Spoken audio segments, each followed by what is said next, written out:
We're signing Milford up to speak on items. Where are you going?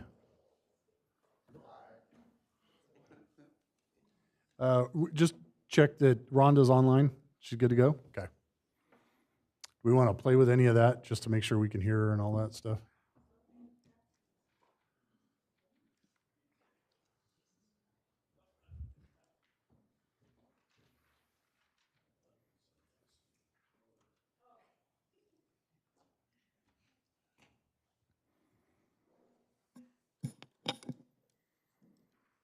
Rhonda, are you there?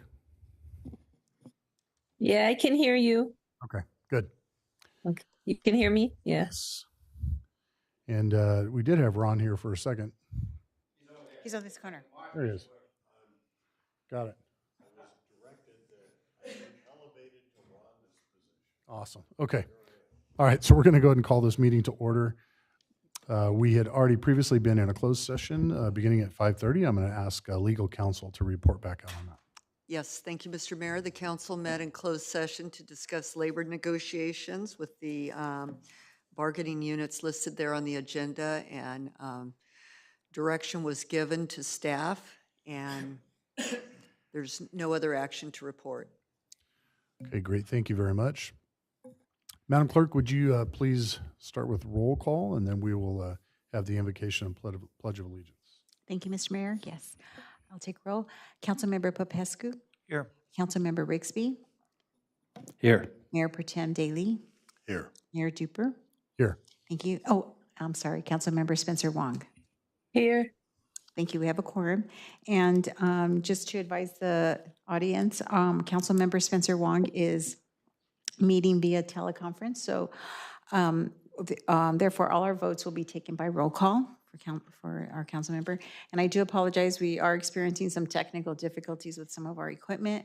We are working with the hardware company to get this repaired. So I appreciate your understanding and patience with the city. Thank you. Okay, thank you very much. If you would please join me for the invocation and pledge.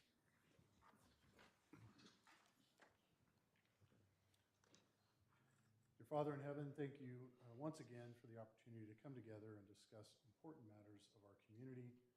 Please guide and direct our actions this evening. We ask that you watch over and care for all the folks that are out there in the world tonight, especially in the Los Angeles area, out in the streets, and the folks protecting us and our liberties. We ask that your hand and guidance be involved with that. In your name, amen. I pledge allegiance to the flag of the United States of America and to the republic for which it stands, one nation under God, indivisible, with liberty and justice for all.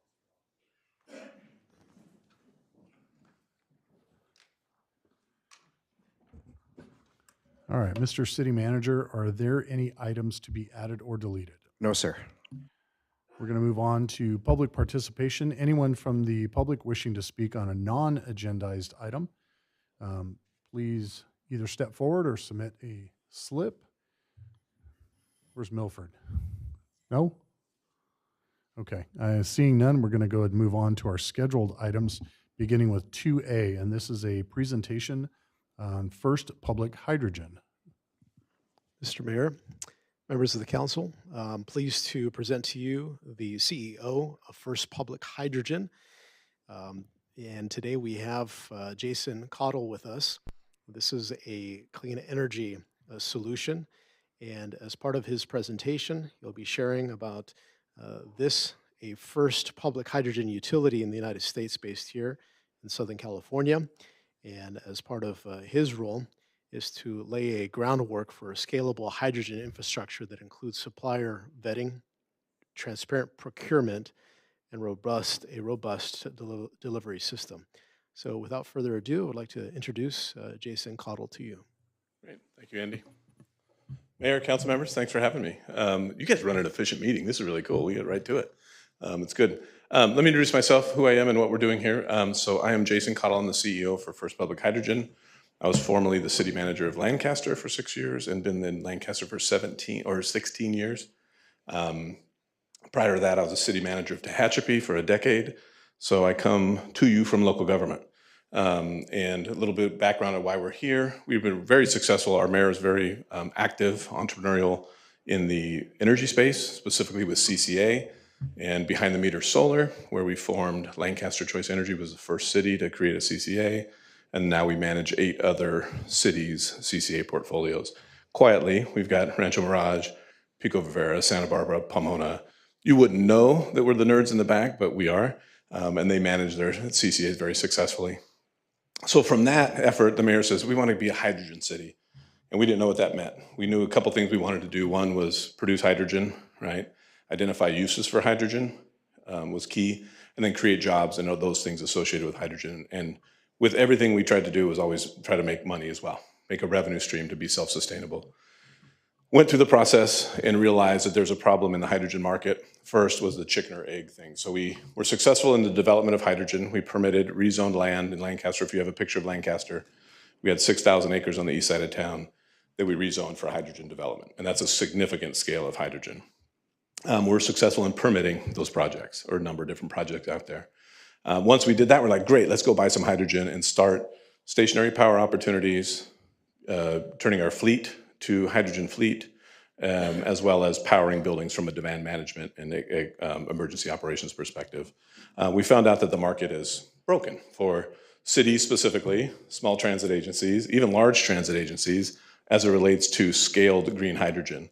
So the problem is the chicken or egg, right? We've got large demand, large producers of green hydrogen. We obviously want to get green hydrogen as the optimal solution, but you have multiple small off-takers potentially.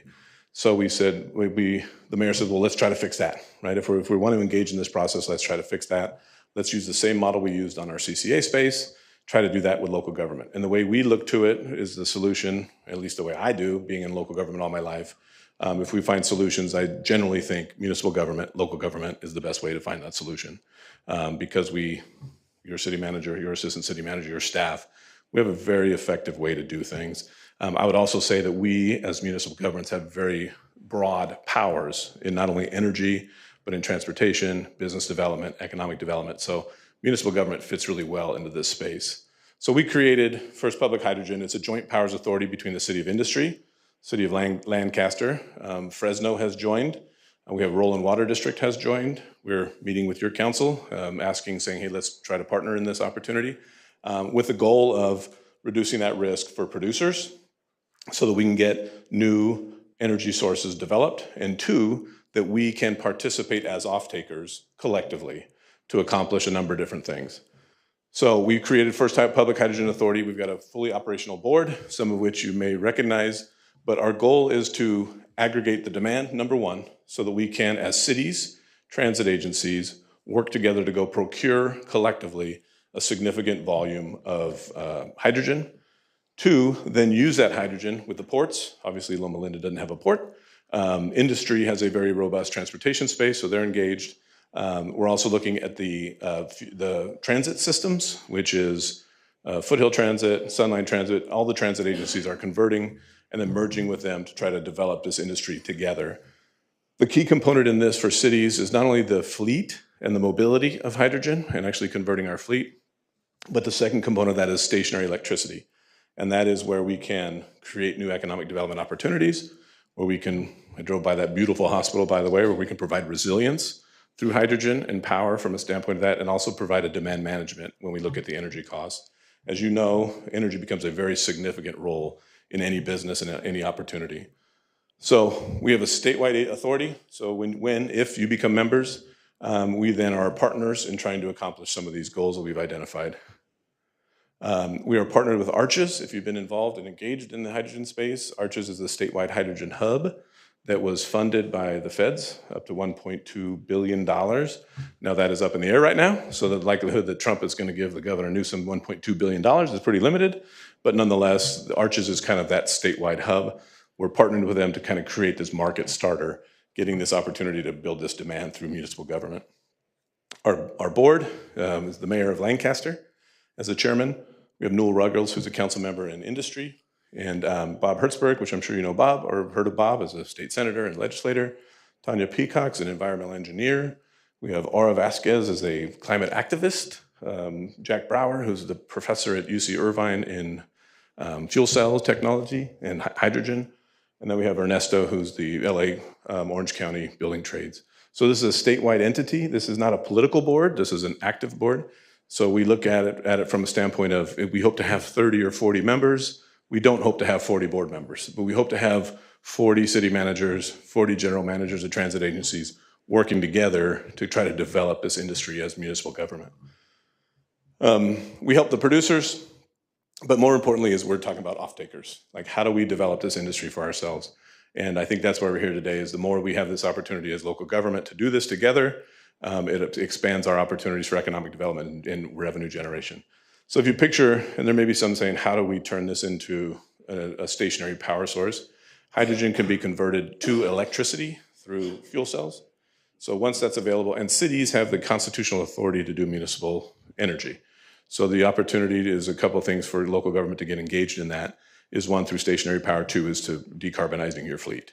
The only way that you can do that with electricity, not likely your police department, your fire department wants electric trucks. Likely hydrogen is going to be that solution, and we want to get involved in that in local government in an early way. We're asking you today to join us and try to help us accomplish this goal. It's easy, it's free, there's no legal responsibilities, there's no financial responsibilities. There is responsibility from your city manager, assistant city manager, your staff to come join us to try to develop this together. But it really is an effort from a local government perspective to try to get engaged in energy where we're not currently, and to make sure that somebody else doesn't get in there before we do. And I think that's the key as local government, is we have these opportunities that historically those of you who've been in the space know that we like giving up revenue opportunities to other people. This is a unique opportunity with this nascent market to take advantage of this as local government and take ownership of the space and try to develop something with it. So with that, I'd be happy to answer any questions. I hope I was quick enough. I know you guys are quick studies. Be happy to answer any questions you may have about the program.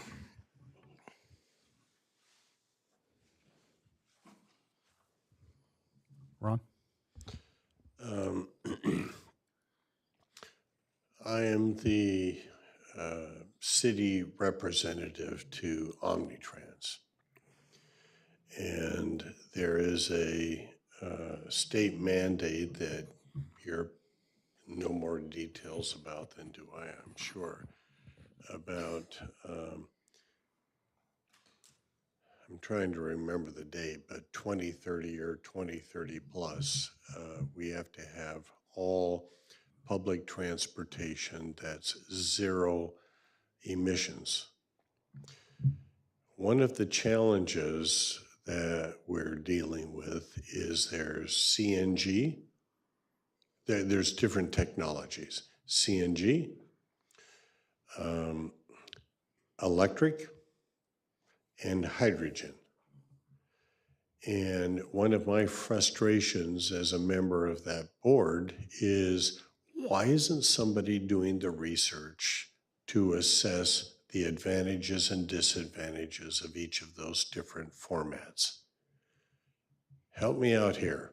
Why should I be enthusiastic about this? Because Omnitrans is spending millions of dollars to meet that state unfunded mandate, and here we are.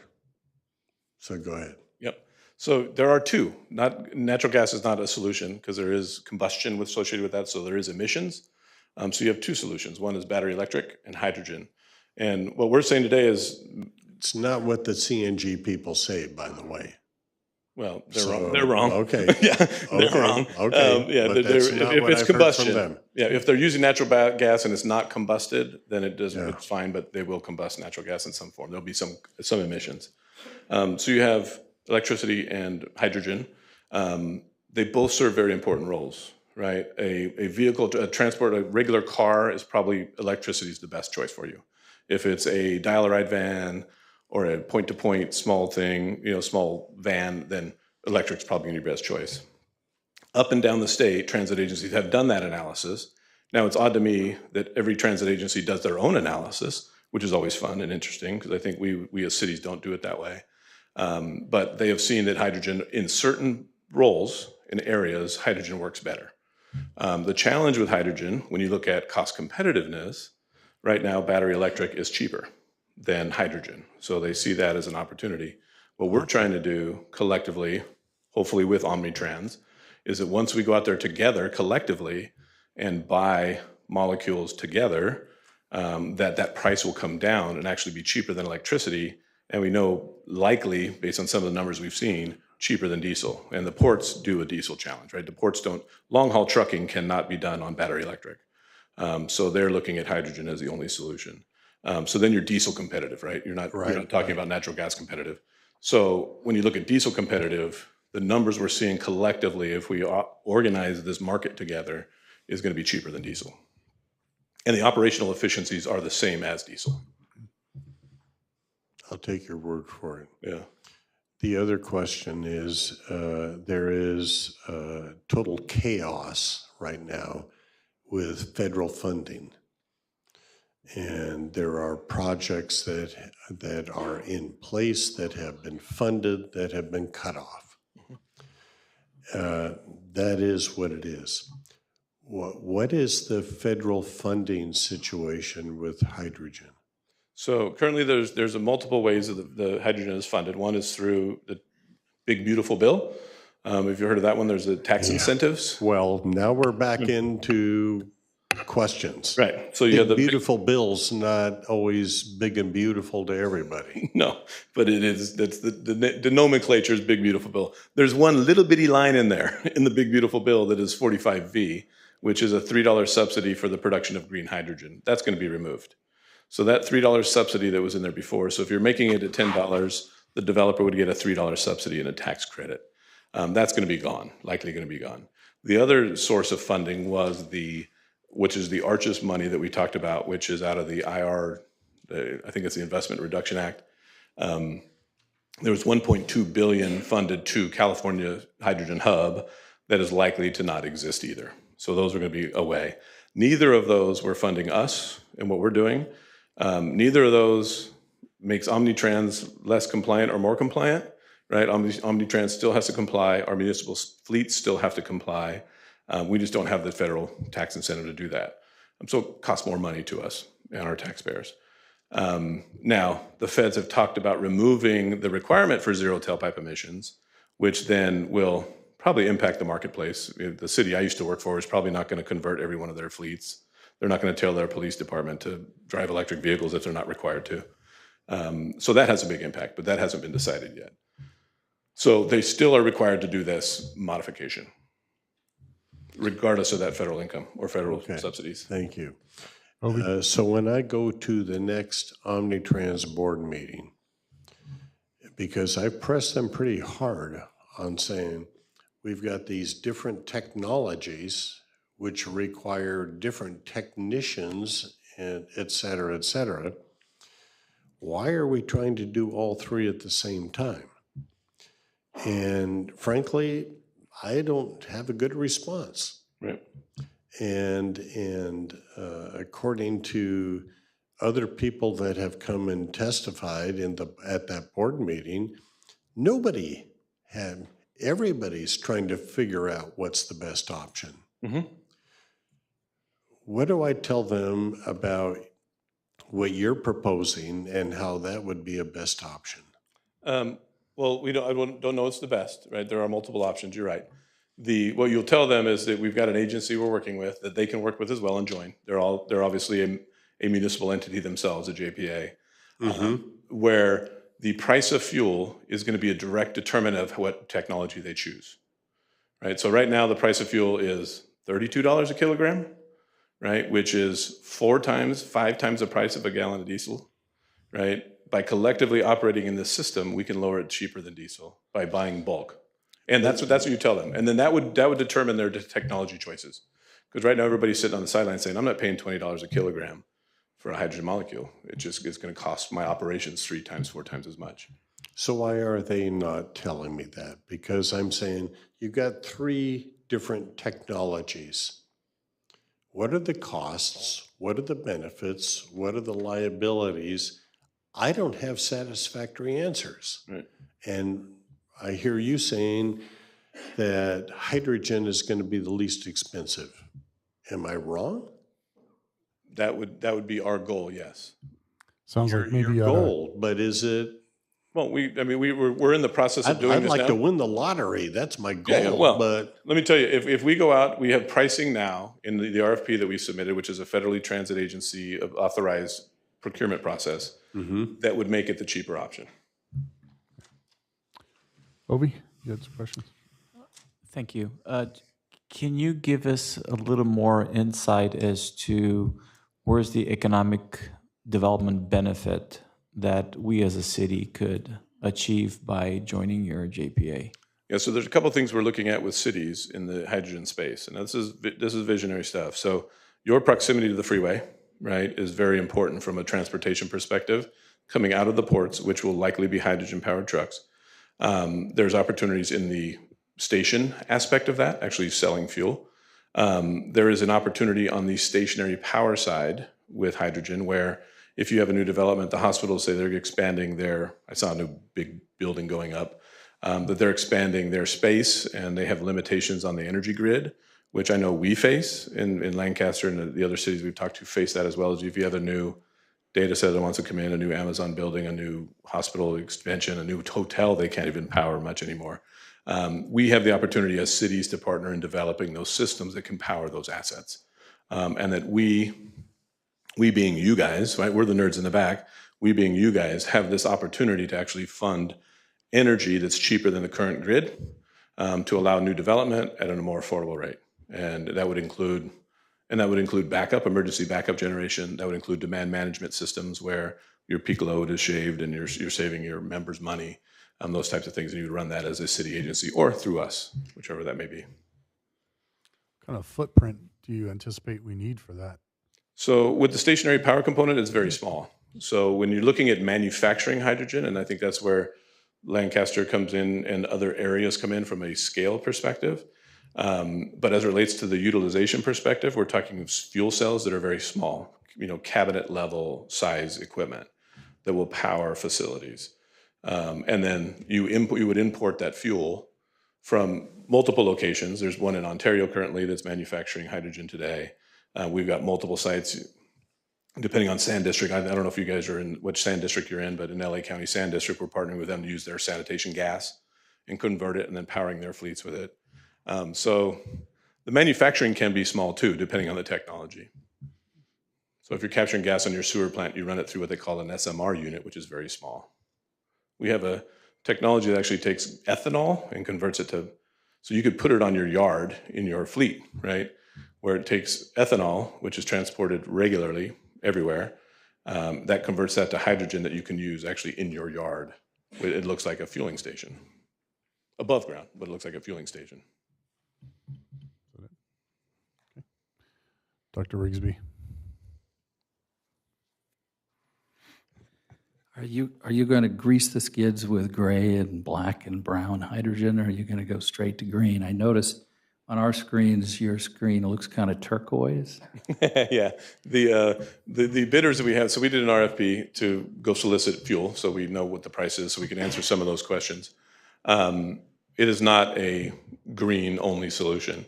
I think we all want to get to green. There's certain incentives that still exist. The LCFS credits, which is low carbon fuel standards, still exist when you use green hydrogen in transportation. That's valuable. It's about $3 a kilogram. But we know that this is a nascent market and you have to build to get to scale. So we've got projects that are gray hydrogen, we've got blue hydrogen, we've got the ethanol. I don't even know what color the ethanol project is. It's green, but I don't know that it's green because it's ethanol. So we're looking at carbon intensity only as a result to the value to an LCFS credit. As everyone knows, ethanol production uses a lot of fossil fuels. We haven't interviewed them. They say it's green. However they do that. I don't know if it's fossil fuels. Yeah, well, I'm not sure how that works. Okay, so Andy, is this you're looking for recommendation, direction, or is this just information only? I'm assuming, is this a staff decision to get on board? I hear that there's no contractual agreement either way, correct? So to become a member, so joining a JPA, which would be a joint powers agreement that you would have to approve. And when I look at the contractual relationship in that way we've designed it, and your staff has a copy of that, there is no financial obligation, legal obligation. It literally is saying, hey, we as a city want to try to see if we can engage in this process, benefit from it, identify projects that might work for us, and then we see where it goes, right? I mean, right now it's currently, I'm still a city employee in Lancaster. I'm just working on this effort from a hydrogen perspective. So we're kind of like looking at partners to say, that's how we can do this together. Obviously, the more of us that are working on it together, the more effective we're going to be. We've got other cities, Pittsburgh taking it to their city council, Pittsburgh up north. They've got a large manufacturing facility potential on their sites. They're obviously proximate to the ports and the I think it's the 680, whatever freeway goes through there. We're looking down south, specifically in the Coachella Valley and some of the North County transit areas with North County, San Diego. Industry obviously serves a really important role in LA specific. And the Central Coast, we're looking at some other areas over there. So kind of getting this regional effort to kind of start developing hydrogen as a resource for municipal governments. And that's fleets, stationary power, and economic development. My comment is that, I mean, it sounds encouraging, and I hope it works. What I'm requesting is that you provide us a more detailed description of what this would look like that I can take to Omnitrans and talk with them about it, because this is a very active discussion right now with mass transit. Yep. I would love to go to Omnitrans with you. Yeah, I was going to suggest I that can set that up. Yeah, we would love that. I can set that up. probably a, Give me your name and number and what your proposal is, and I'll set that up. Absolutely, we'd love that. Mr. Mayor, Yes, sir. in response to your question, the goal for today was to provide a good presentation to the council, to have these questions from you, to get these answers from the CEO. If tonight's presentation has been is suffice for this council, you could direct staff to come back with the agreement to get partnered up as a partner in the JPA, or we could come back with a more fuller presentation along with a staff report making that recommendation. Obi. So you can just get direction by consensus, but not an actual motion? So they would have to bring back, if it's a JPA agreement. Yeah, we'd- what I'm Correct. saying is give direction by consensus that the staff bring back an actual agreement for us to consider and approve at a later time. Yes. Is that good enough? Well, if the council is going to take any action on anything, it would have to be agendized as, for your consideration, whether you want to take action on the item or not. I didn't know if you wanted to get more information before you move to that step, or combine the two steps. Personally, I think combining the two steps would work. So with that is providing the additional information that might help persuade or, educate the council as to the benefits. And then, then that evening, if the draft is adequate, then we can proceed with approving it. If not, we can bring it back at a later time as well. But, we have to get consensus from everyone else. Yes, I would like to bring it back to show the benefit to the city first. I want to see. Well, not only the city. I want this to go to Omnitrans. I mean, they're mass transit. This is a significant issue that has generated a lot of discussion. So from my perspective, I want to take this to the board that I'm on related to mass transit, and I would be delighted to have you come and do a presentation with Omnitrans, and then let's see where it goes from their perspective. Then it can come back to the city. That's my perspective. You're absolutely, I would love to do that. And when we look at transit agencies, not to belabor, they are the anchor tenants of this industry, if you can put it that way, right? They're going to be the first movers, are the first movers. But we as cities have the opportunity to piggyback on that movement to use it for our benefit from our own municipal fleets as well as stationary power. So I think if you look at it from an anchor tenant perspective, transit agencies are going to lead in that effort.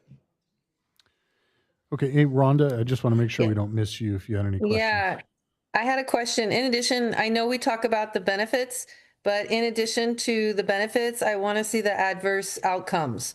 Every production. So I'm an environmental epidemiologist and a professor, and I study diesel pollution. Everybody, there's always sort of harm, no matter electrical, and you're creating these batteries, there's some sort of impact on the environment and potentially impact on the community, not only where it's being developed, but where it's being used. So when you come back, I'd like to have an assessment, of that, looking at and identifying, yes, there'll be an impact, and this is the impact. It's not always just, there's also some risk. Acknowledge.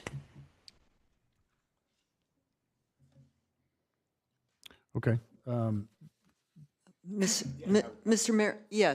I think what staff would prefer is to come back with the information on the benefits, and now, as Councilmember Spencer Wong has indicated, maybe both sides of it before being given direction to review agreements and look at that.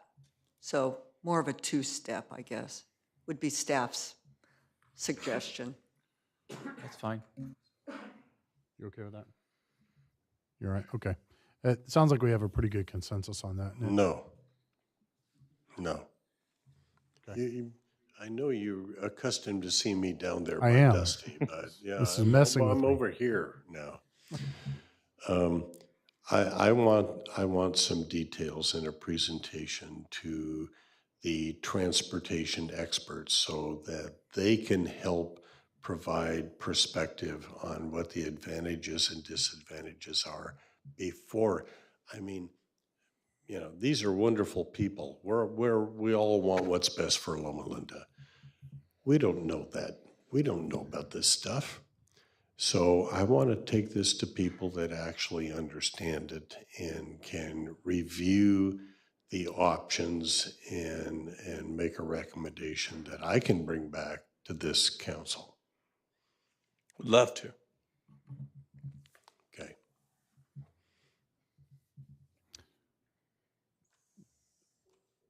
Did you get clear direction? Yes, we can do both. What I can do is, I can do both. We can do my own research. Being a typical engineer, I like more information. and then I'd be happy to work with Army-Tran at the same time, and with their expertise, get some more information from them. I'd be happy to do that. Okay. All right, good. Sounds like we've got good direction. Great. Thank you guys so much for your time. Thank you very much for coming in, and we look forward to hearing more about this. Perfect. Thank you guys very much. And it's good to see you that there's a life after city manager. So. Well, yeah, it's not an easy one, but it is maybe just as hard. Thank you guys. Nice seeing you. Jarb, you can look for another job on your own time. All right, moving on to 2B, which is a public hearing on our resolution adopting our annual report and assessment for the landscape maintenance district. Thank you, Mr. Mayor. So at the May 13 City Council meeting, the city staff did present you the engineering report for the landscape assessment district. And tonight we would like the City Council to authorize the levying the annual assessment for next fiscal year. And tonight it's a public hearing. So. Okay. I'm going to open the public hearing. Anyone who would like to speak on this item, please come forward. Milford? Nope. Okay. Close the public hearing and we'll move on with a motion. You need the motion. Move it.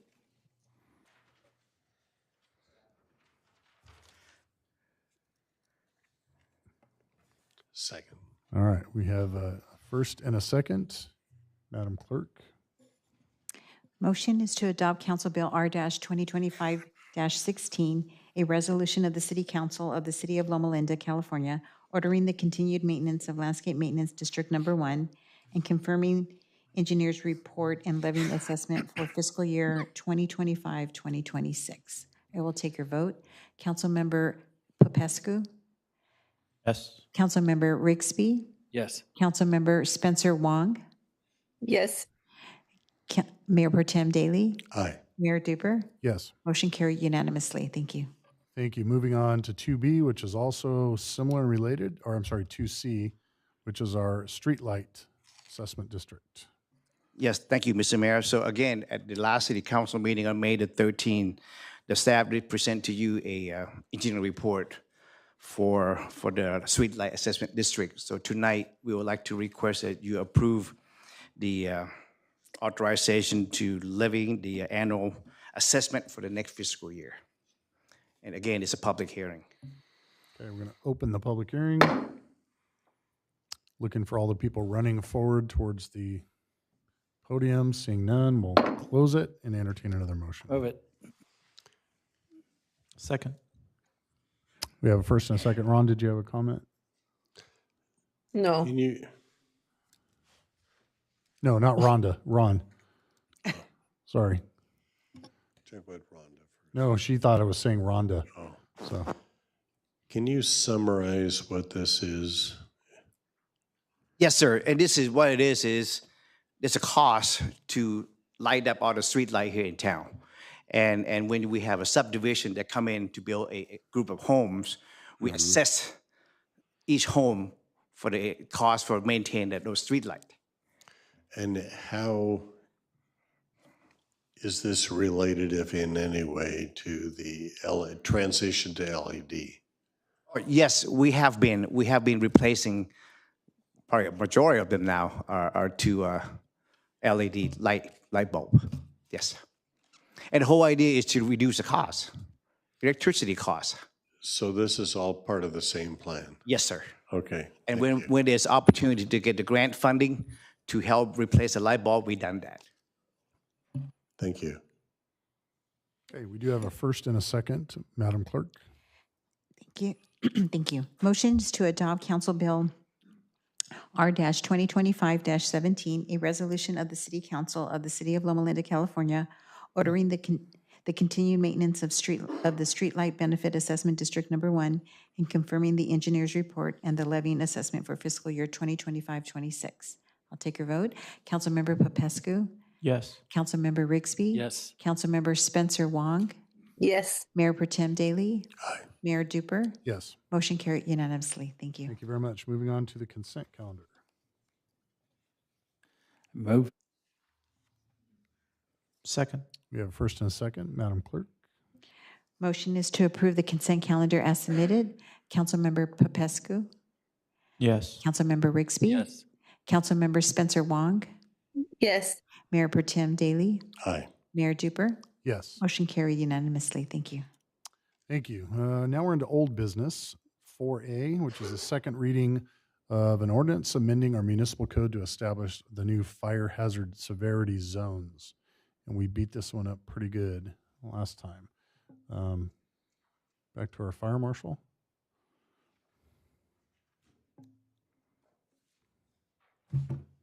Hello, good evening. I gave a presentation last council meeting about the why and kind of the science behind these new fire maps. I just want to give an update to you as well, sir. So when I was up here last time talking about a potential of doing something called the Community Wildfire Protection Plan, so happens that we were approved for a grant to help develop that. It'll be over a 2-year period. It's a long process. I want to thank our cooperators at the community garden actually directed some information to our fire department that came to me. We applied for the grant and we were approved for the grant. So it's going to be a huge undertaking for 2 years, but it's going to be a huge resource for the city and also to help potentially with some of those issues that you pointed at. So it was a big win for us. So I'm happy about that. That's Can you be awesome. more specific? The grant is funding what? Yep. So the to help hire a consultant to develop the community wildfire protection plan for the city of Loma Linda.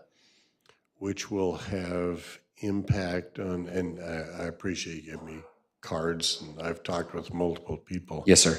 But will that impact the ability of homeowners to purchase fire insurance? There has been shown that it does help with that. Yes, I can't make that promise, but it is one of the mechanisms to help lower those premiums. Yes. The other thing it's going to do, it's going to provide the framework to the other thing I was talking about with some HOAs that are in these new high fire hazard severity zones to start a FireWise community, and that really does impact their fire insurance rate. So they'll use a lot of the information out of that document, out of the Community Wildfire Protection Plan, to make their own very area-specific plan that will help with that. I appreciate that. I should be reelected in a landslide then. Tom, how did you grant, Tom? Sorry, I didn't catch that. One more time. How did you find the grant? And you wrote the grant? Yeah, so I was made aware by one of our firefighters about a grant that was available through the Inland Empire Regional Conservation District. Okay. I think that firefighter was made aware by a member of the community garden. I believe it was Amy Jones of the community garden that made him aware. And then it came to me, and yes, I did the notice of interest, which got us the availability to get the grant. And then our partners with Townsend, who we have on board now to help with grants, help do some of the budget line items that we sent to them to button that up and get approved. So there was a lot of hands on it, and it was a team effort. Congratulations, Tom. That's really huge to get. I know these kind of fundings come quick. You have to respond quick. And to be successful, you have to write well. So I want to say congratulations Oh, to thank your you. team. It's a big win for the city. And I agree. Is this a federal or state grant? I think this funding source is coming from the federal. Or from the state, and it's going through the Inland Empire Regional Conservation District, and then they're going to award us the grant through them. What is the amount of the grant? But that confused me. Federal or state? It's state, sorry. So Okay. there's no cause for concern. They're going to pull the funding on this one. It's ours. And the grant amount was $75,000. We got the maximum. That was the maximum each entity could apply for, and we were awarded the maximum amount. Then I agree with my colleague. Congratulations. Thank you. Good job. Yeah. Okay, because this was a public hearing initially, it's still a public hearing. We can entertain any comments from the public, if anybody has any. Seeing none, we'll move on to a motion on it.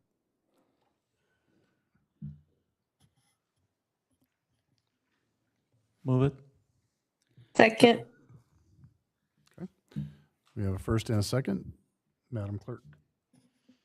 Motion is to adopt Council Bill O-2025-02, waiving the reading in its entirety but by title only, an ordinance of the City Council of the City of Loma Linda, California, amending municipal code to establish the fire hazard severity zones section in Chapter 32 of Title 15, Building and Construction of the Loma Linda Municipal Code. I will take your vote. Councilmember Popescu? Yes. Councilmember Rigsby? Yes. Councilmember Spencer Wong? Yes. Mayor Pro Tem Daly? Aye. Mayor Duper? Yes. Motion carried unanimously. Thank you. Thank you very much. Moving on to 4B, which was a discussion on a tobacco retail license ordinance. Mayor and members of the council, I'm here to co-present with our fire marshal. And as a quick reminder, let me see if I can get this to work, the PowerPoint. I'll wait for some assistance on the PowerPoint here soon. We're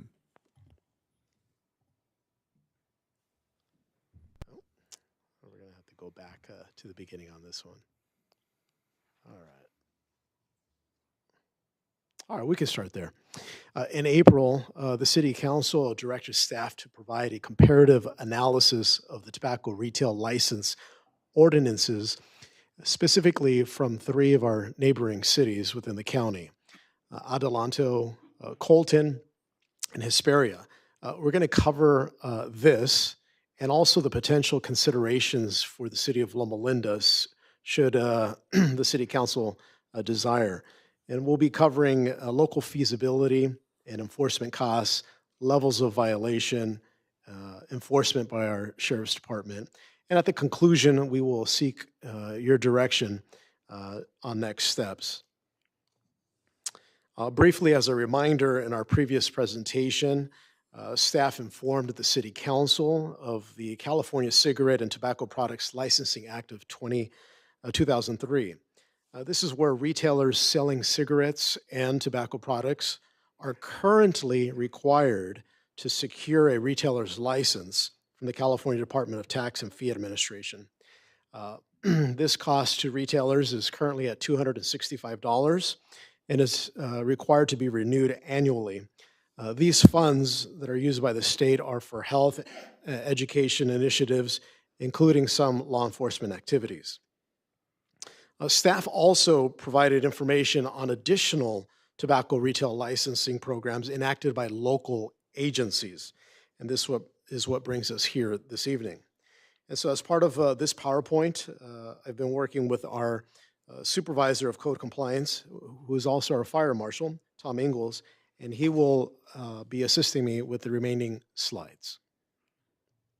All right. So from the last meeting we were asked to do a comparative analysis of a few local agencies of Adelanto, Colton, Hesperia. So I went out, tried to gather as much information and data as I could to present to you folks tonight on kind of what this looks like in other jurisdictions. So the comparative analysis, the purpose and intent, all these other agencies decided to jump into this TRL program really to help enforce, restrict tobacco sales to youth in their community. The state is doing this practice already, but they're taking it a step further to really enforce and implement this to help curb that in their communities. So that's really kind of the intent and the purpose of why these other agencies decide to jump on board with having their own local TRL program. The comparative analysis for license requirements and application, they made it a requirement to get this license, an additional license above their business license and other permits they're meant to get. They want to make sure that these retailers in the communities are complying with the local tobacco sale regulations. And then obviously they want to focus on preventing unauthorized tobacco sales, mainly obviously to the youth. The procedures for application, Colton and Adelanto required disclosure of details, location, and any prior violations that any of these retailers have had in the past. Hesperia was a little more detailed on their application process, and they took it a little step further for more transparent accountability on the initial application process. Hesperia seems to have a little bit more of a robust TRO program than Colton and Adelanto, and they take it a step further in some of their practices than those other two agencies do in their application as well as their enforcement practices. So insurance denial and compliance. With all three agencies, we saw that they did give the department level the authority to deny an application and a permit and a license to tobacco retailers in their cities if they found that they weren't going to be a good fit for the community. The responsibility did fall onto the departments to make this judgment, and also the monitoring enforcement also was on the departmental level as well within each agency. Inspection frequency, I wasn't able to really gather on Adelanto and Colton what their inspection frequency was for those agencies. I emailed, reached out, called, I wasn't able to get that. But Hesperia, again, was a lot more clear on they do at least one annual code enforcement inspection per year at these tobacco retailers in their communities to make sure that they have the proper signage and they're not selling to youth. So these are some of the adoption dates and timeline of each community. So Adelanto started their program in October of 2019. Colton started theirs in November 2019. Hesperia is the latest in October 2021. So that's kind of how they decide, that's when they brought on their TRL programs. The licensing fee for each community, Adelanto's $200, Colton's $350, and Hesperia's $210. So they were pretty similar on what their cost is. But in further research of looking at some of these programs within the state, it could go really, really high. And I think Andy pointed that out at the last presentation of the variance in costs. But for us, we're currently doing an updated fee study for the city that will be hopefully finalized, and we'll have numbers by July. And we're getting numbers to see what that license fee would be for the city if we choose to move forward with that. So enforcement procedures, Adelanto, again, I wasn't really able to get much on what they do on compliance and enforcement. Colton, their fee covers the administration costs, the compliance checks, and the enforcement measures. I wasn't really able to quantify with the city of Colton what that was exactly. Hesperia, their code enforcement does at least one inspection annually, and then they can escalate it from there as well with escalating citations. Exemptions, really nothing noted for Adelanto, nothing for Colton. Hesperia decided to exempt hookah bars and premier cigar lounges from the TRL program to get this additional license. So that is a exemption to, I don't think we have either one of these in our community, but if a community did, they could look to exempt these two business types in their community. The penalty system, so Adelanto and Colton was very structured on just, it's the single penalty. The other thing that Hesperia did that the other two communities didn't do was they made a potential for any new tobacco retailer coming in had to go through a conditional use permit process. So Hesperia took it a step further that they didn't want any new tobacco retailers to open in their community. However, if a retailer wanted to come into an existing location, they're going to allow that, but they just weren't going to allow any new uses in the spaces in their community. All these agencies were really big on prohibiting the flavored tobacco products. That mirrors the state of California's stance on this as well, to help curb the youth use of tobacco by making them flavored products. So really, they were all kind of similar in what their penalty system was, but Hesperia took it a little step further on with limiting and potentially making a new vendor not be able to open and go through a conditional use permit in an existing location. So if we're directed tonight to create, or we want to move forward on the TRL program, we have some really great model ordinances that you guys have in your attachment in your staff report. So we'd work with the city attorney and kind of go off of those model codes to kind of draft our own framework of what our ordinance and model code would look like, municipal code for a TRL program. We have some really good codes to go by.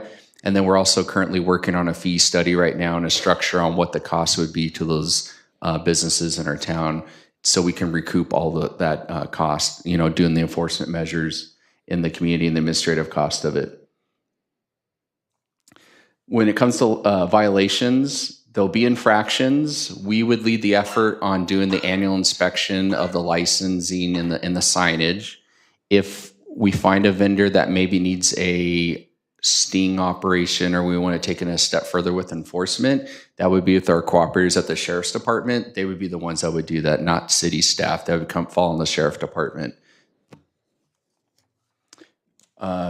Lieutenant Smith did a great job already giving us an estimated cost of what a operation would cost. So to do 3 operations in the city of Loma Linda, to conduct those sting operations at tobacco shops, we're looking at a rough cost of $10,000. We're also currently applying for a grant through Townsend to help maybe offset some of that enforcement costs as well. So there are tobacco retail grants out there that help fund the law enforcement component of the enforcement. So we're applying for that currently as well. Anaheim is one of the agencies locally that is new to this. They started their program in 2026. It gives kind of what they defined as a tobacco retailer, some of the location operating restrictions, and what their enforcement measures are. So you see, Anaheim took the stance that their fines can be up to $1,000 for any infraction. So they're pretty robust on what their infraction measures are. So really, if you decide tonight that you want city staff to really jump into this and start looking at that, we would want some direction on maybe how far you want to take the infractions and how much of a penalty you want to, put on some of these retailers if they fall out of compliance. Uh-oh. There it is. So in conclusion, this can help further support the state mission that's already happening with tobacco retailers in the community. It just gives a little more local control to help curb the sale of tobacco products to the youth in the community. And so we would like just some direction on what you would like us to do with this next, now that you have the further information. If you'd like us to jump in with both feet and start working on a formal ordinance, model codes, a municipal code, and really flush out what the official licensing and fees and infractions would be for the program.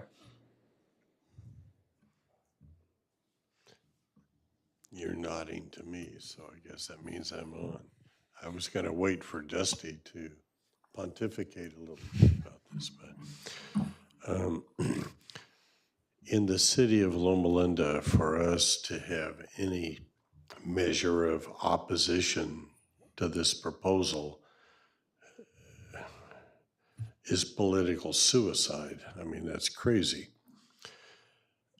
But we have also, as a council, been involved in fairly intense discussions and negotiations that are not yet fully resolved on budgets. So I saw that $10,000 for sting operations, but to the city manager, what do you estimate this would cost for us to enforce it? I mean, I can't. To deny this would be like saying apple pie is not part of America. So of course I'm supportive of it. What's it going to cost us? Okay, don't shoot me. Okay. Right now, we probably have what, between gas station and tobacco sales shop here in town? 5? No, 9. 9. Nine. Okay. If we charge $200 fee a year, that's only $1,800 for fees. Okay, that's a revenue to the city, but it's going to cost $10,000 to do this thing. Well, I'm sorry, we're losing money. In that case, you might as well just do the sting, Who, which is who what I said we argued had last to- time. Who said we had to do a sting? Yeah, that's just an option on the table if we want to take it, if we want to go that direction.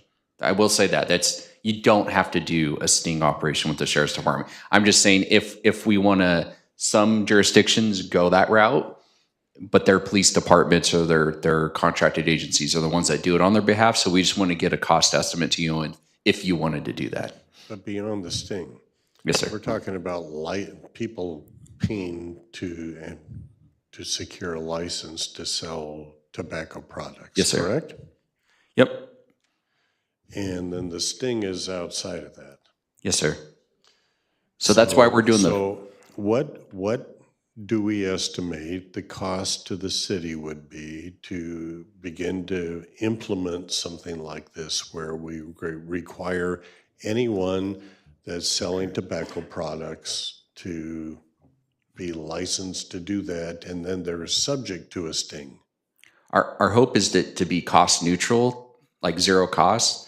That's why we're doing the fee study. The fee study is going to incorporate all of the time on task to manage the administrative costs, to actually do the enforcement practice of the code officer, to go to the 9 retailers to make sure they have their license, that they have the proper signage up. So we've got all the time on task and the people that would be involved in this program. And so our consultant, that cost revenue specialist right now, is developing what that fee would be to make it cost neutral to the city. So you're asking us to approve something we don't really know what the cost would be to support it? We don't know currently what the proposed fee would be. That's correct. I asked today if we had an estimate. He said end of this week he would be able to give me a number of what the potential fee would be to the retailer. And by charging the retailer that fee with all the hands on it with city staff, that would hopefully cover the cost to enforce this in the community, if that makes sense. Councilmember Daley? When we're in a hopefully budget balanced situation. Yes, sir. That's pretty fuzzy. I appreciate that. Yep. Okay. Ovi, do you have anything? Okay. Rhonda, did you have any comment? I would like information, to have Tom come back with more information and really looking down the what the ordinance would look like, the cost of it, and things like that, like some of the specifics. Okay. Dr. Brigsby. Tom, from your analysis of the other 3 local cities, what does this add to what's already on the books at the state level? What are these cities doing beyond what the state is doing anyway? And what are they doing beyond just paying the salaries of the people who collect the fee?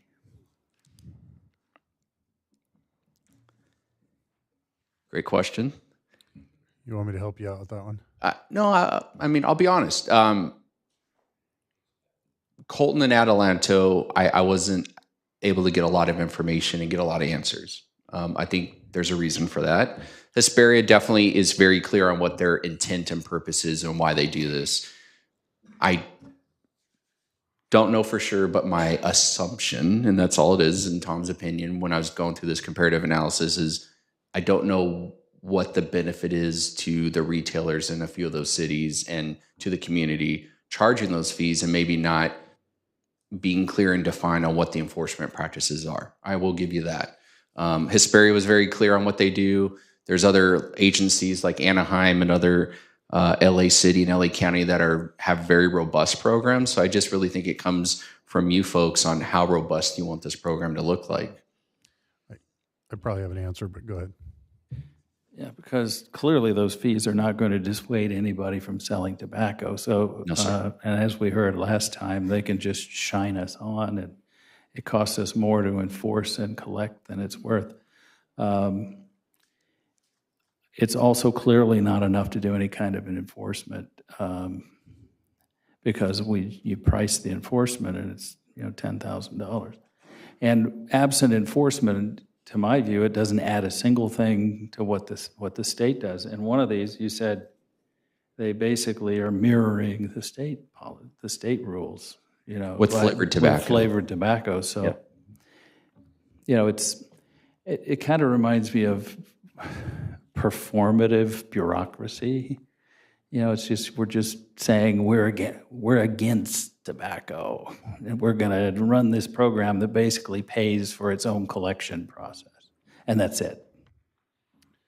Okay. I may have something that might help with our decision-making process here. And I'm the one who brought forward the Anaheim case. Okay. I don't like being pressured to do something just because, there may be a group here that is for something or against something. I like to take my own look at it.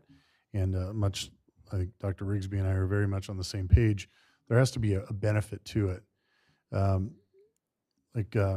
Ron, you said, politically, nobody here wants to hear of kids getting sold tobacco. Do I think Loma Linda is the center point for that activity and one of the bigger problems? No, I don't think so. But, there is this other concern that we enact stuff that basically mirrors what's already there by the state. And we do it basically to keep the groups that are coming in here and bugging us off, get them off our back. That's probably, without disparaging Colton and Adelanto, that's why they did it. I'm 100% convinced, because the group shows up and puts pressure on them, and so they enact something they fully don't intend to ever do anything with. I do believe that Hesperia, I think I understand that city a little bit better. I do believe that they probably have more buy-in and an idea of exactly what they're looking for.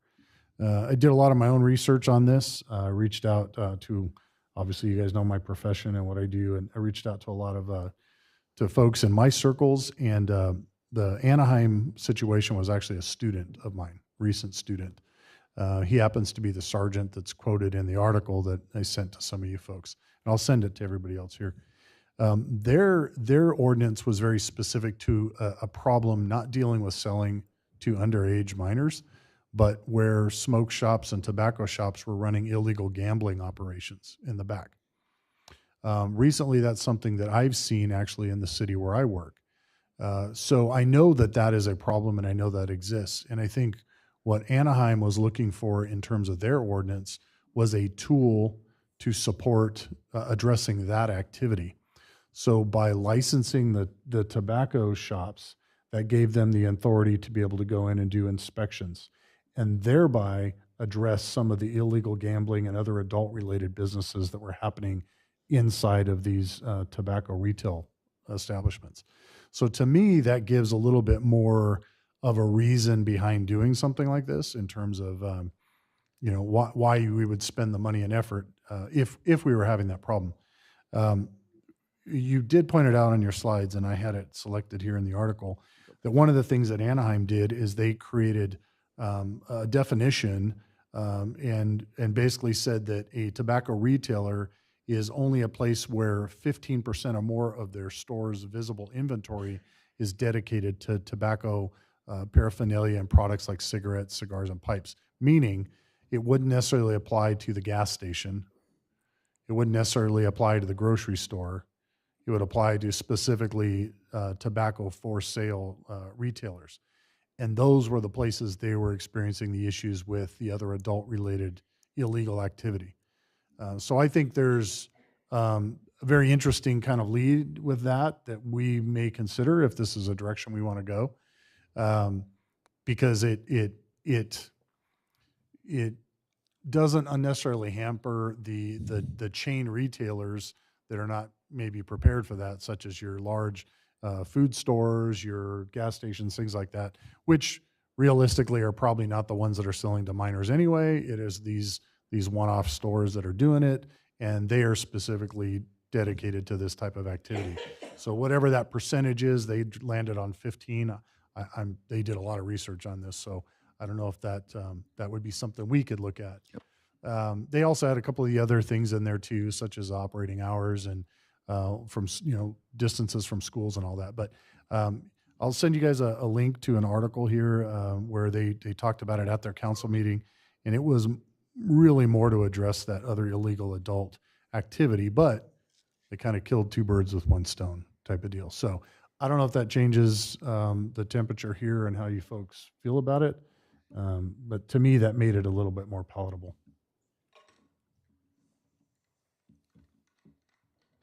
Do we have even the slightest indication that we've got dens of iniquity going on in these shops? Well, I can share with you in the city where I work, we've had at least 2 locations where they found illegal gambling, and basically they're smoke shops where people are going in there and they either had gambling machines at one of them, at another one had some type of online system with cell phones. They would walk in and they would get payouts and whatnot with this app on a cell phone.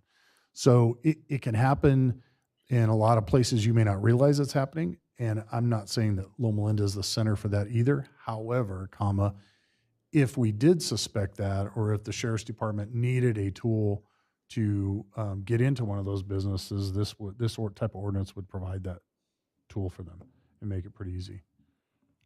Great point.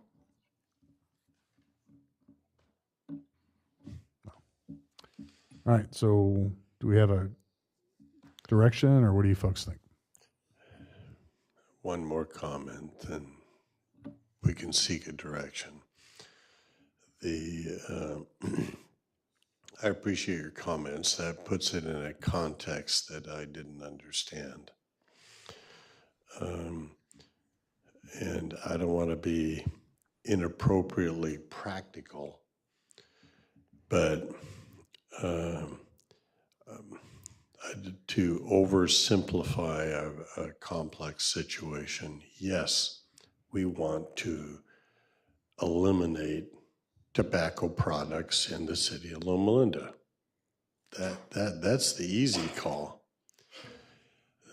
The question is, what's involved and how much is it going to cost us to do that? So is the average household ready to pay an extra $100, $200 to do that per month? Or not? So how critical is that to us? And do we want tobacco products sold throughout Loma Linda? No, that's an easy call. But What is the program going to look like? How much control is the city going to have of that? And how much is it going to cost us? And I'm not prepared to vote. I support the concept. I support the concept 100%. But I need more facts to know just exactly how this would work. And then I'm going to put heat on the city manager to tell us how we're going to pay for it, the enforcement, because I agree with Councilman Rigsby. We can pass all kinds of things, but if there's no teeth behind it, then what's the point? And I agree with that concept, and that's where I'm stuck. Is I support the concept. What is the teeth, and what is the teeth going to cost us? That's my comment. What I'm hearing is potentially we come, the spirit of this was to give you guys a comparative of what other agencies are doing. We can start, if you're open to it, drafting what a model ordinance and code would look like, and then what the cost would be. Is that my understanding? What you want more of the details there? That's my perspective. I'm only one vote, but yes. Well, I'm not sure that two council members feel that way. I personally, I think we asked for direction. You gave us directions. You've given us enough information. I think it's a matter of, do we feel compelled as a body to move forward with an ordinance and draft it? I think there's enough information here. If people need more data, we're going to be here forever. I think there's enough data here to give us a pretty good understanding whether we should do it or not. I'm personally in favor of it. I don't need to debate it again. So, I'm not worried about that. There's many other things that's costing a lot more money besides this. So that's my viewpoint. So. Okay. Rhonda, did you have any comments? No, I'm in favor. Same. Dusty, anything else? If you want to get rid of tobacco, you just ban tobacco sales. That's a lot easier than all of this. I mean, this is just regulating vice and anti-blue zone behaviors. So I think this is just wrong-headed, and it's too toothless to do anything about it. It's replicating, duplicating the state laws, and I don't think it'll have any impact. I would be more in favor of a tobacco sales ban. Okay, so I guess that puts it on me. Initially, I was not in favor of this again because I don't like to regulate what adult humans can do. I think people can make their own choices, whether I agree with them or not. That's my fundamental position on a lot of things. However, the group that advocated for this said that there's a problem with minors getting access to tobacco. That's how this was sold to us. The purpose of this, if we were to look at this ordinance, initially when we talked about it a few months ago, was again to curb that. In further research that I've done, I see an advantage to something like this for something beyond that. I think it would be very similar to what Colton and what Atalanta were doing. I don't know that we'd be out there with staff checking the age on every customer that goes in and out, but it potentially could give, say, the sheriff's department a tool to use if they suspected something else related to illegal activity. So I'm changing positions on it, and again, we're not voting on an ordinance tonight, but I think we're kind of giving direction to draft something and bring it back. What I like, again, I guess my recommendation to staff would be to look more at the Anaheim ordinance because it seems a little more robust and detailed versus the stuff that's around us.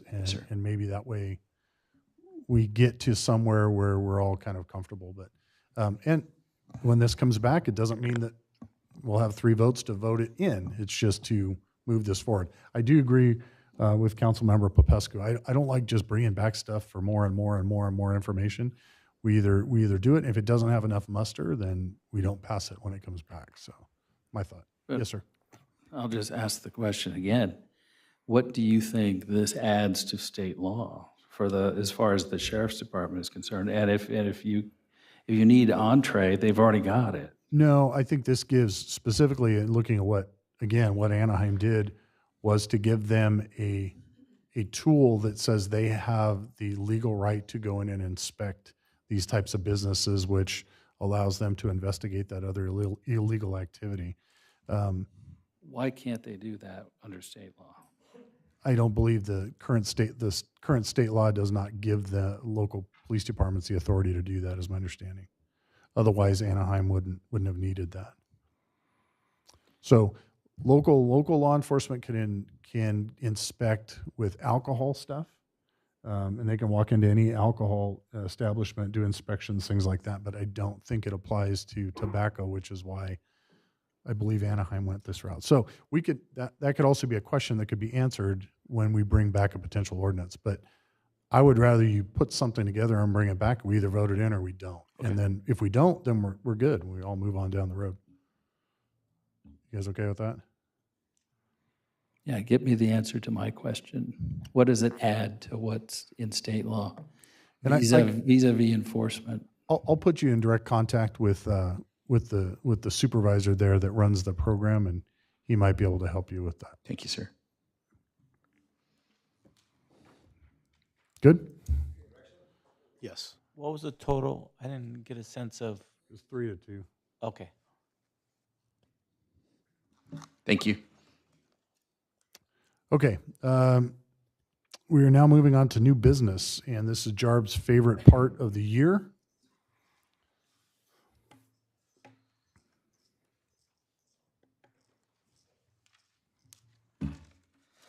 Okay, this is my fun part. So every year, the city receive funding from Measure I, which is a half-cent sales tax for the street improvement. So the city have to submit a 5-year plan to spend this money. For next fiscal year, we will receive about $651,000 from this half-cent sales tax. So the map on the board here is the next 5 year, of which the one in yellow is what we plan for next fiscal year. But the one in future year can be changes as condition of the street. So I'm going to mention the street in, it was working earlier. Here you go. In yellow, I'm sorry. Can I have a clicker?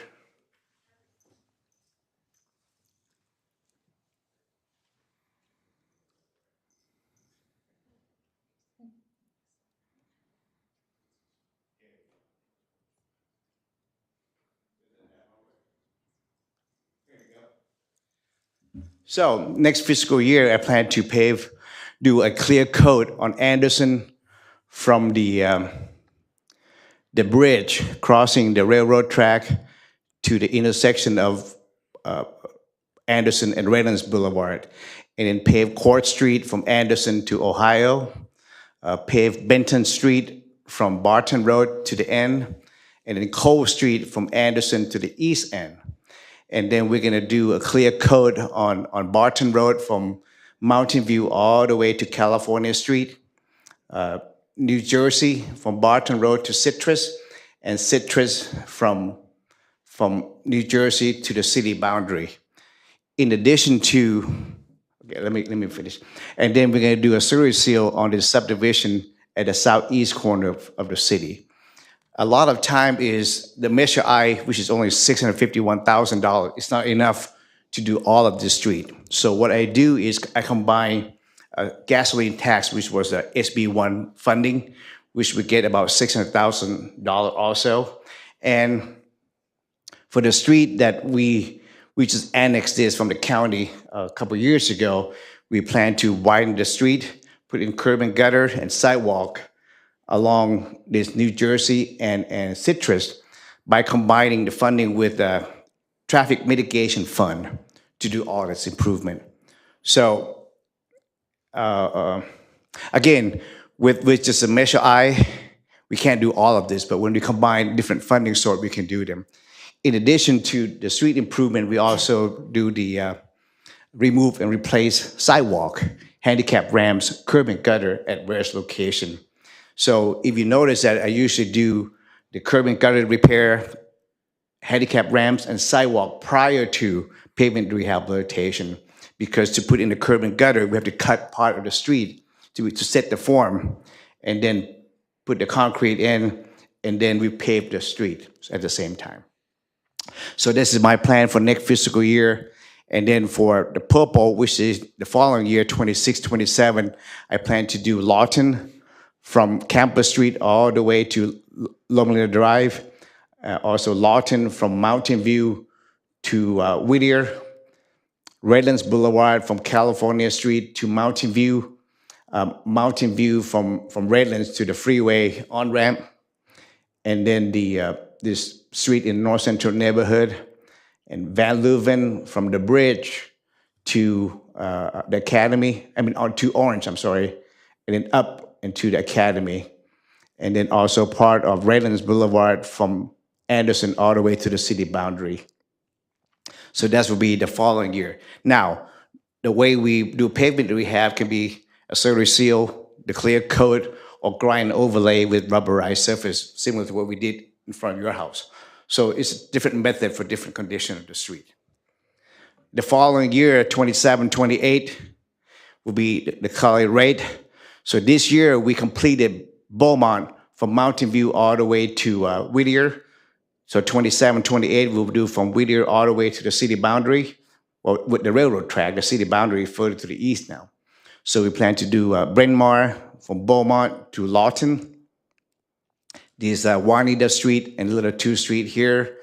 And then the street over here with Poplar Street, Ohio, and so forth, a little bit here and there. Okay, so that's will be the third year. The fourth and the fifth, I put something there right now, but it can changes. But a lot of times the sewer seal is good for 7 years. Believe it or not, this subdivision, this will be my third time I'm doing a sewer seal to this street. So it's still in good condition. And so our street is in pretty good shape. Right now, with the exception of this street over here, which is we just annexed from the county. Any question? So staff recommended the city council approve the 5-year Measure I plan. Move it. We have a first, looking for a second. Second. Madam Clerk?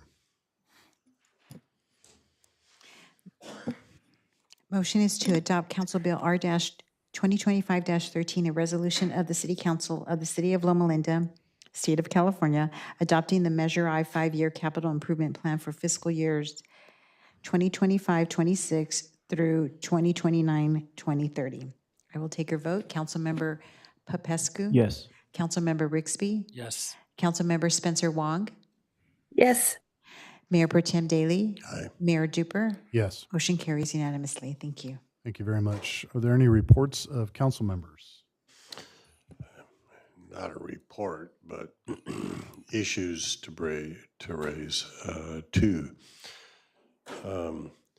The principal one, and I've heard from several people, these are streets in my district, but that the speeds on Huron are, I guess, getting out of control. I haven't seen it personally, but I've heard from multiple people now that they're firing up and down Huron.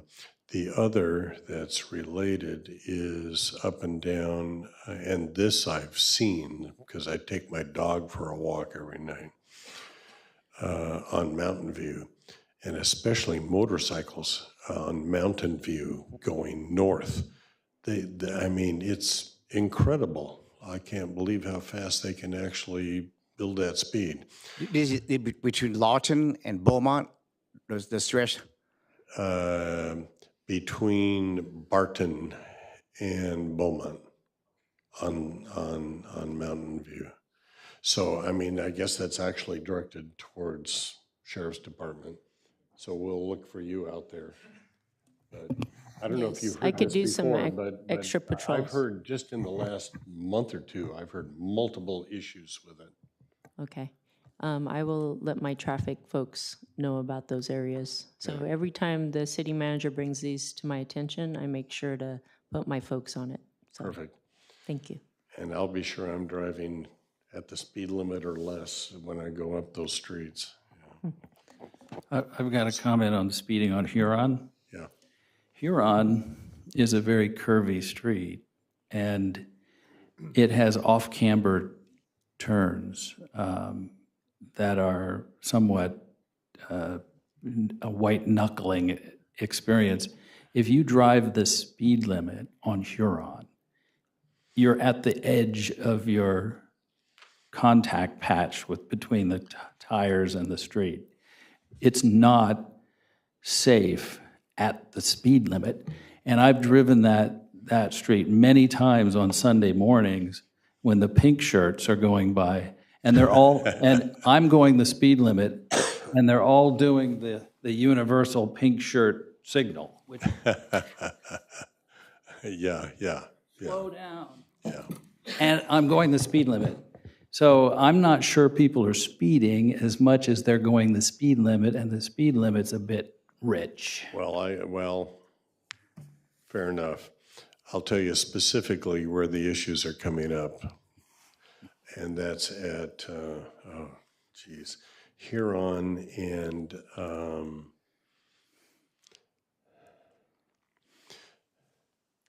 there's Mountain View, there's another street, and then there's another street, and it's what's that? Yeah, I think that's right. Cielo Loma Linda Loma Drive. Yeah. And motorcycles are flying down there and looping over the intersection. Mm-hmm. That's what I'm hearing. I have not witnessed it, but I've heard it from more than one resident. Yeah, so there's a dip in the road, and there's Yes. a dip on the motorcycle. Yes. And it's exciting. I wouldn't expect you to have experienced it. Your hair looks like mine, so what do we know? But anyway. Okay, so if you can track that, appreciate it. Thank you.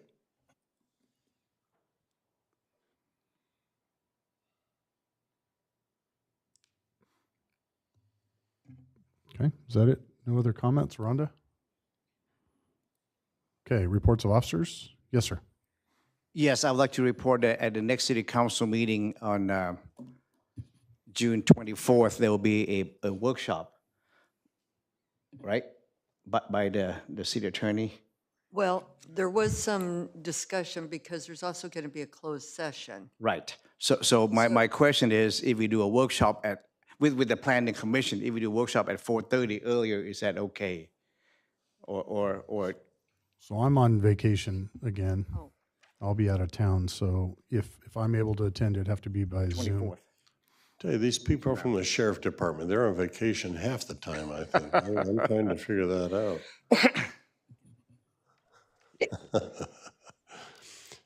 So he can fine make with me. 4:30. So are you not going to be here? Ovi, can you make 4:30? Or and we could do that quickly, and then we can have closed session afterward. How long We is could your workshop? Limit questions from council members, that would help.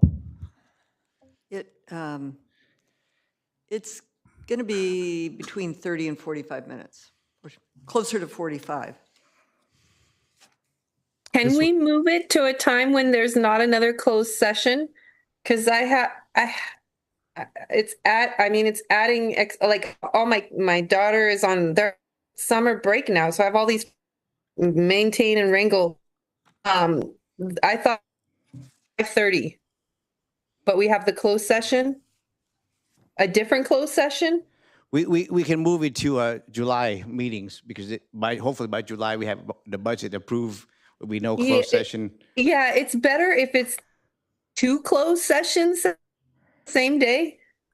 Yeah, it'll be a workshop and closed session. Yeah. Yeah, a closed session, a workshop, and the regular. It's like and then it sounds like, we have someone not there. But if we can do it on a day where it's a little less crowded, it's better. How about July 8th? That's the first meeting in July. Okay. I'm retired, so I'll show up whenever you say it's. I can Zoom. I'll be in Portland, but I can Zoom in on July 8th. No. Because I'm not the topic is very important. What is the topic again? Yeah, I think this is one that people need to be present for. Yes. Yeah, I think it's best to have everybody in personal attendance. It's the Brown Act and information on the city manager, council form of government and such like that. So it just works better if people are here in person. Gone the 2nd to the 10th. After that, I'm back. What about moving our next meeting from the 24th to a different day?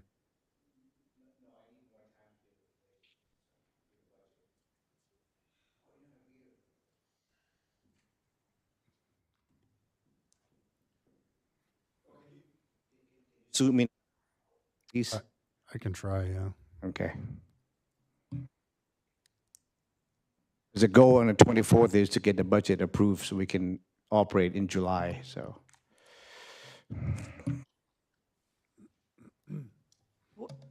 What about having the July meeting on the third Tuesday in July? That's the 15th? Yeah. No, okay. Kevin need more time. No, July 15th. July 15th. That's good for me.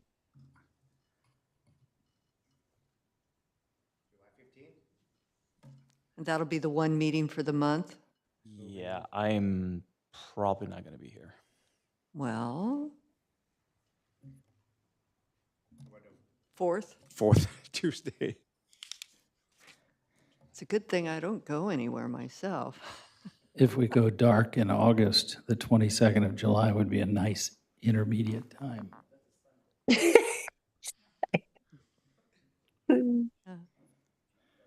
That's the 4th Tuesday. I'm with the city July attorney. I don't 22. go anywhere or take vacation, so. Okay, July 22. What about July 1st? I mean, that would work for me. July 1st or the 29th, either one of those would work. That's only 1 week after the 24th of June. Yeah.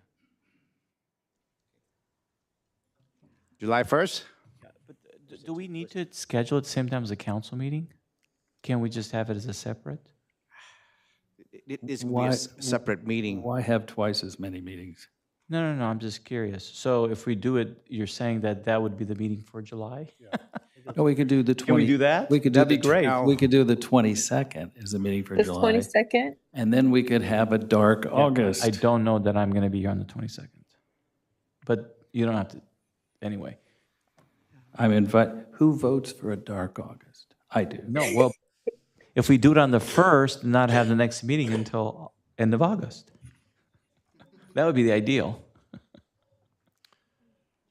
Rhonda, you need What are to we weigh voting in. When works for you and not? Is everyone here on July 1? Yeah. I am. Yes. Yes. Can we make that our July meeting? You can. I mean, it is a week after the June 24th. So We skipped the first meeting. in July, but staff would just need to be ready a week earlier with, okay.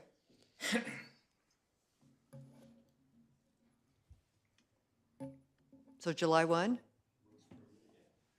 I say July 1 because I know you want everybody to be here, so let's make sure everybody's here.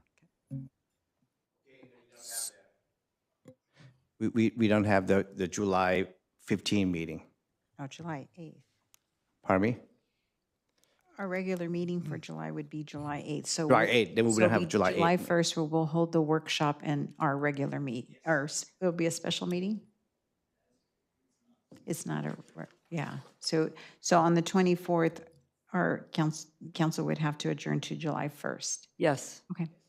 Well, yeah, that would take care of it.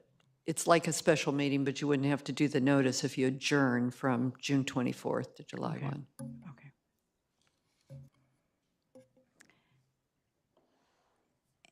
And Mr. Mayor, I do have one comment. And this, our city manager's done. Oh, yes, I'm done. Yeah. I did speak with our city attorney. I'm proposing to merge our agendas into one agenda, so have our city council, housing authority successor into one agenda. There are several cities that have adopted this process successfully, so this would just streamline our process, reduce time here at the meetings, and save on paper. So I'm hoping to do this by maybe July meeting. I'll put together the agenda and it'll just all be in one. Anything specific to like the housing authority, it will be specific on the agenda. That is just a housing authority board that's voting. But if hopefully I receive the support from council, Oh, yeah, I I'll think work on that's doing that. phenomenal. Yeah. Anybody opposed to that? When you took away the honoraria, we didn't care anymore.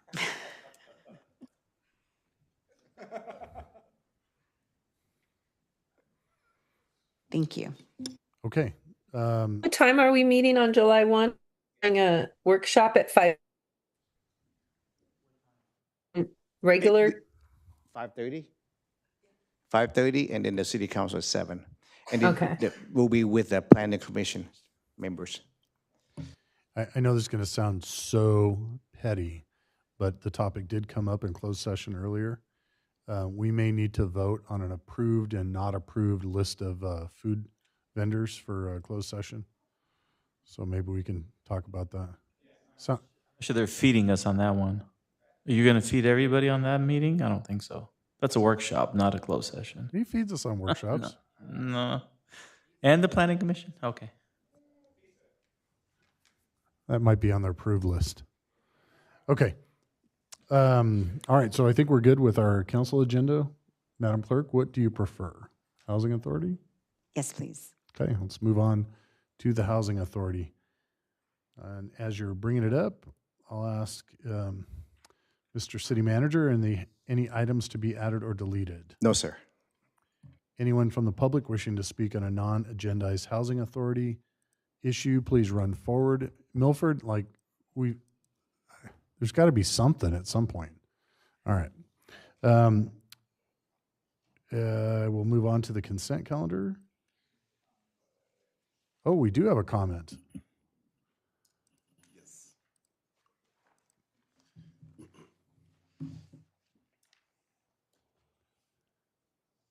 We good? All right, Kevin, go ahead.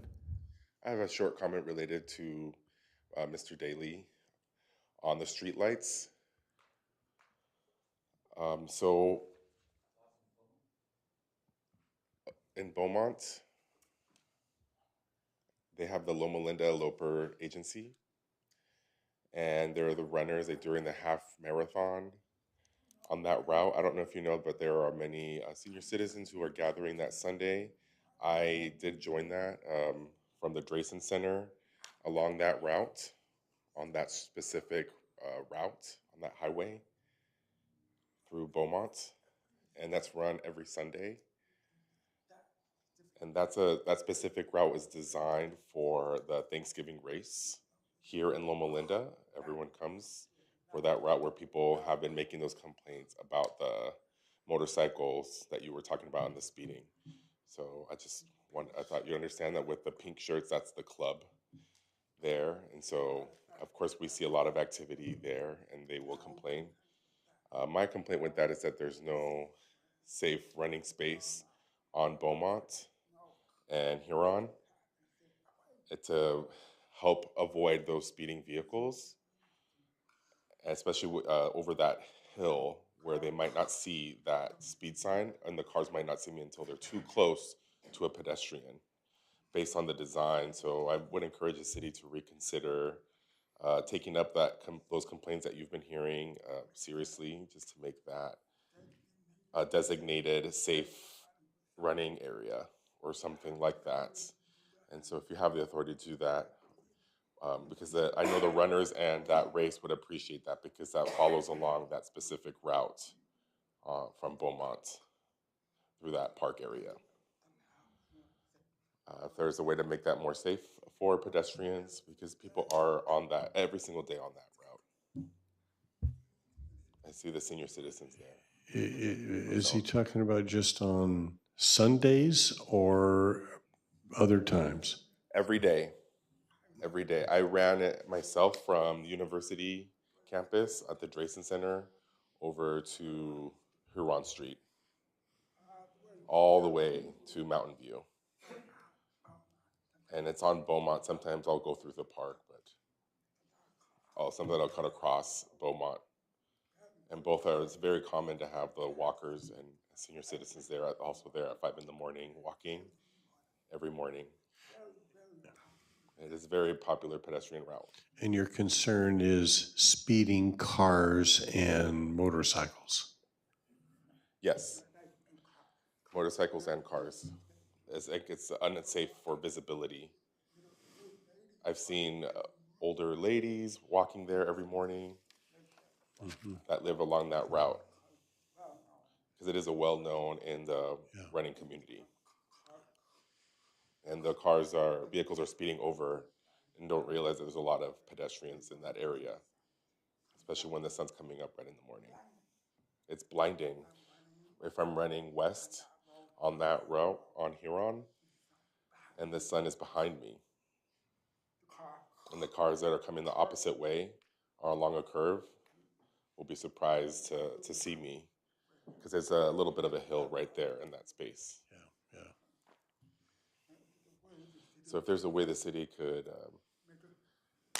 make it perhaps a no car zone or redesign that. I mean, about the reason I like the design, it's nice to have those hills, but somehow regulate the traffic on that road on Huron. I would support that. And I support those folks who have submitted those complaints to you. And I think it supports this as a blue zone community and designate that road as a blue zone community, a sustainable idea. Okay. Thank you. So I Perhaps think at we 10 had miles per hour Loma max to the there. Huron issue I raised. All right. Thank you, Kevin. And I will reiterate that the pink shirts feel that going the speed limit is speeding. So when they say cars are speeding, they're not necessarily. And I invite any one of you to try to drive Huron at the speed limit. Set your car cruise control at the speed limit, and you'll see what I'm talking about. The speed limit is too fast for the curvy parts. Okay. All right. We have the consent calendar on the Housing Authority. And this is Kevin saying, that's just both Beaumont and Huron. I just wanted to reiterate that. Yeah, Beaumont and Huron on both sides, that whole thing. Thank you. Move. All right. Consent calendar. Move it. I have a first. Obi. Thank you. Move it. And a second by Dr. Rigsby. Motion is to approve the consent calendar for the Housing Authority as submitted. Please, I'll take your vote. Councilmember Popescu? Yes. Councilmember Rigsby? Yes. Councilmember Spencer Wong? Yes. Mayor Pro Tem Daly? Aye. Mayor Duper? Yes. Motion carried. Thank you. Thank you very much. Any reports of members or officers? Seeing none, we'll close the Housing Authority and open the successor agency. Are there any items to be added or deleted here? No, sir. Anyone from the public wishing to speak on a non-agendized successor agency item, please come forward. Seeing nobody, we'll move on to the consent calendar. Move it. A first Second. and a second. Madam Clerk. Motion is to approve the consent calendar on the successor agency as submitted. Councilmember Popescu? Yes. Councilmember Rigsby? Yes. Councilmember Spencer Wong? Yes. Mayor Pro Tem Daly? Aye. Mayor Duper? Yes. Motion carries. Thank you. Thank you very much. That concludes all of our agendas. We'll see you next time.